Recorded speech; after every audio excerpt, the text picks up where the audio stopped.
Ayan guys, ngayon iano natin yung baboy. Ano yun muna natin, iprito muna natin siya. Baga, parang ilalaga ko lang sa konting tubig. Okay guys. Ayan naman guys, maghiwa na tayo ng bell pepper.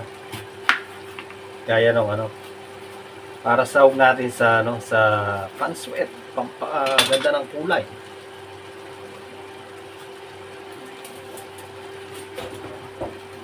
Kuhain lang natin ng maliliit yan. Parang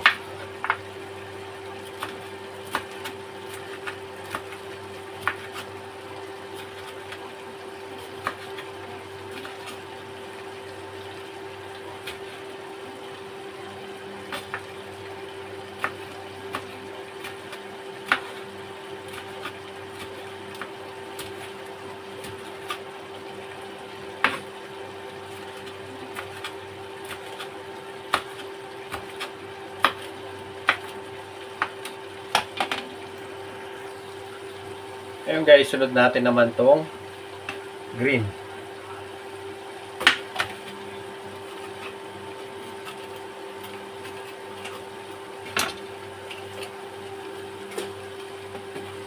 Ganon pa rin ang sukat guys, yung pag natin.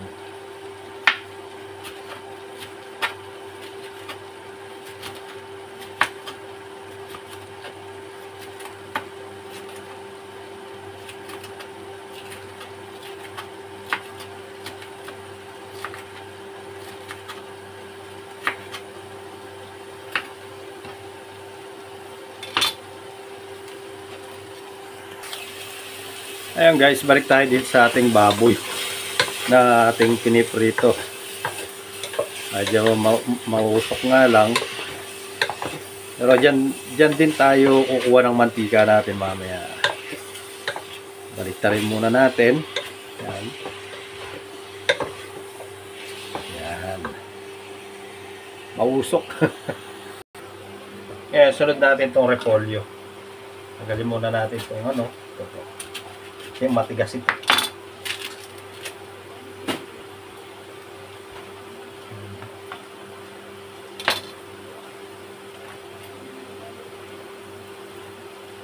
Ako tinatanggal ko kasi yung gitna. Ito. Para siya. Ayan.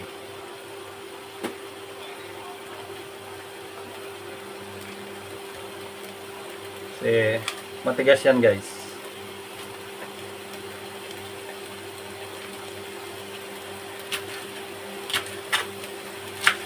Para kasi siyang ano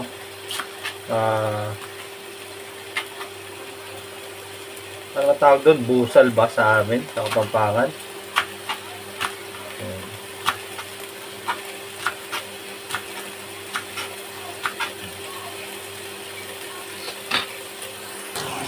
Ayun guys, balik tayo dito sa piniprito nating baboy. Ayan. Nagkukulay brown na siya. Yun. Kita nyo naman guys, kulay brown na.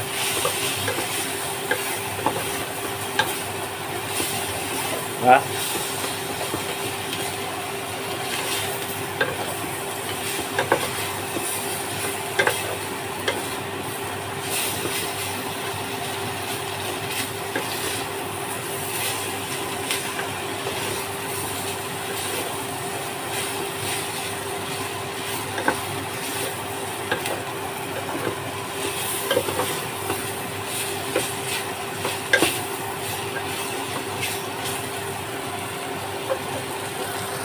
Siyempre, iwa tayo ng karot.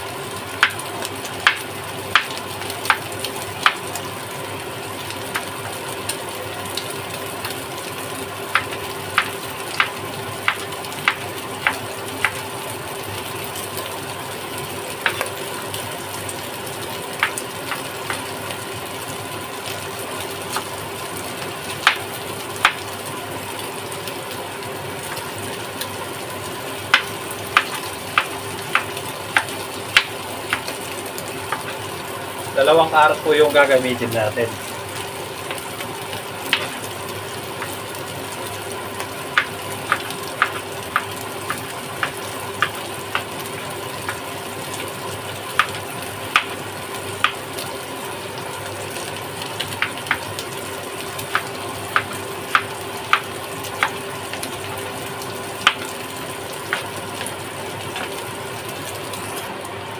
Local na sibuyas.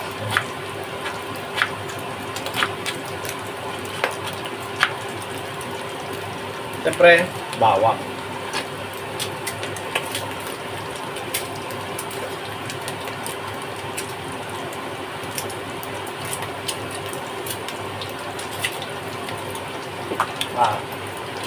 Yung ano na yan, 5 piraso na yan.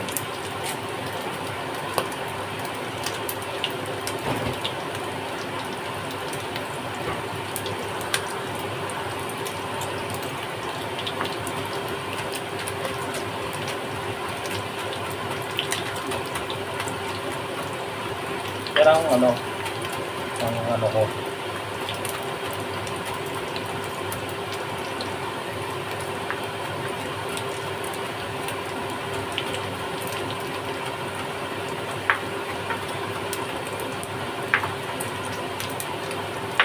Siyempre, okay na yan. Kasi guys, wala akong fishball na lang gagamitin ko. Hindi ko alam anong tawag dyan. Iprito ko muna.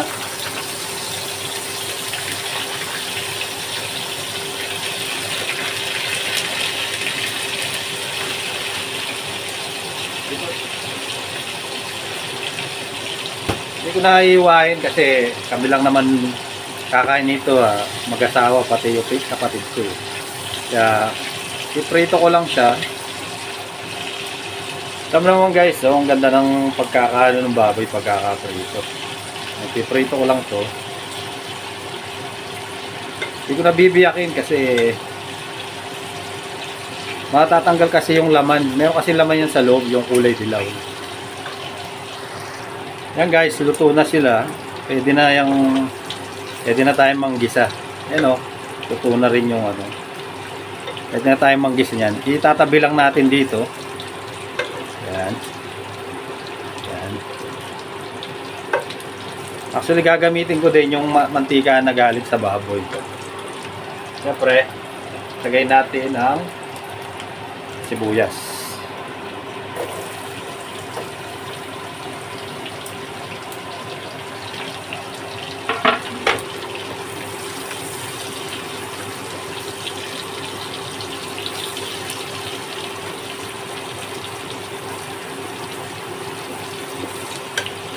Pag medyo ano na siya, golden brown na siya, pwede na natin lagay bawang. Ngayon guys, sunod na natin yung bawang.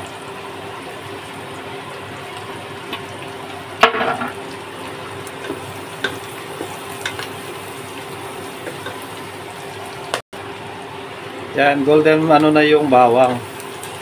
Ngayon, ang gagawin ko, may mix ko yan dyan siya.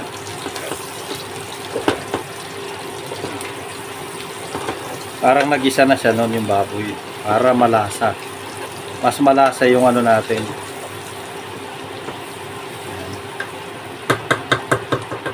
Tapos sunod ko na yung gulay.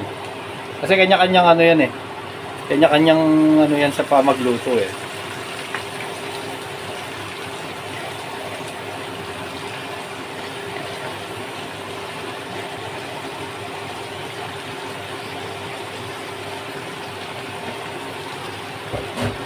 So, baliktad ko.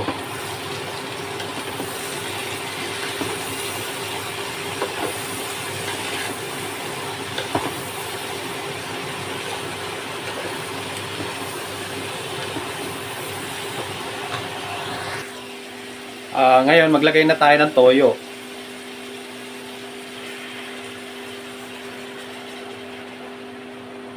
Ngayon, kung wala po tayong na chicken stock, pwede naman tubig kasi wala naman po tayong ganun eh. Tubig lang, pwede na. Lalagay ako ng 2 basong tubig. Yan. Para yun magiging ano ng ano natin. Okay. Yan.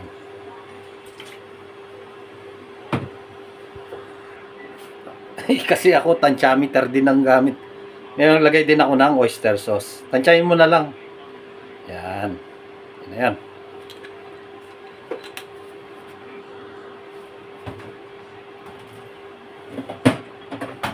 Tapos sa luhin siyempre para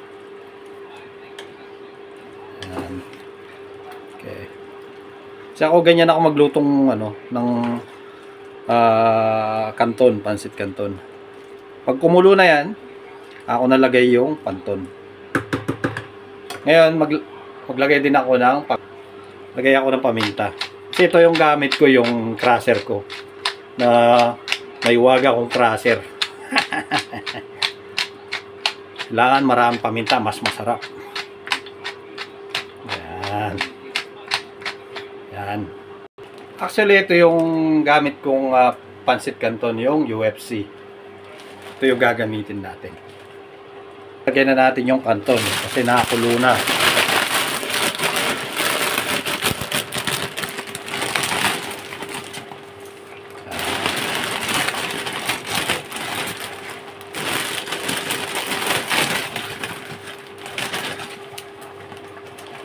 Kalahati muna.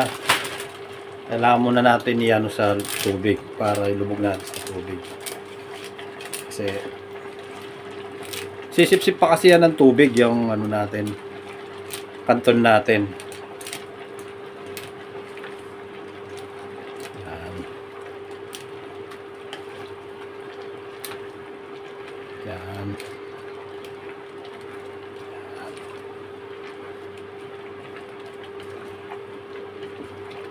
Yan.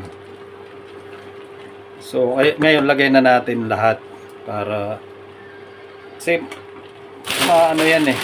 Sisip-sipin pa niya yan eh. Ngayon hinaan natin yung apoy.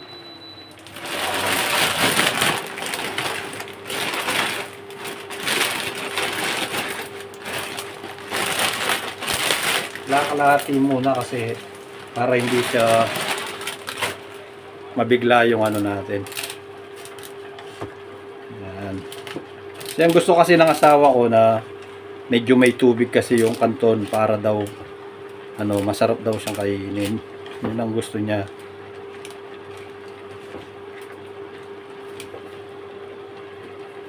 Sayang yun, tumalsik.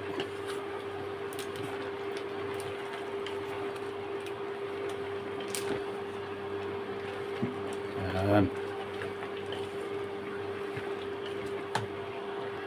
Yan guys, oh. Sisip-sip pa yan, sisip-sipin pa rin yung tubig yan ng kanton. Baga hanggang sa lumambot yung kanton.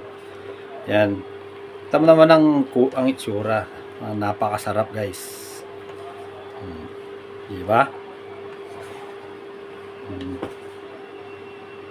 Yan. Sarap. Hindi po ako naglalagay ng betchin dyan guys. Tinatansya ko po yung lasa doon sa kung ano yung nilagay kong pang ingredient. Kagaya po ng toyo. Doon ko lang po siya titimplahan yung ano ko. Kaya hindi po ako naglalagay ng betchin. Tsaka yung ano ba, nor cubes. Kasi maglalasa naman yan. Depende po kasi sa ano ng pagluluto natin guys. Kaya yan guys, oh. Sarap. So guys, luto na ang ating pansit canton.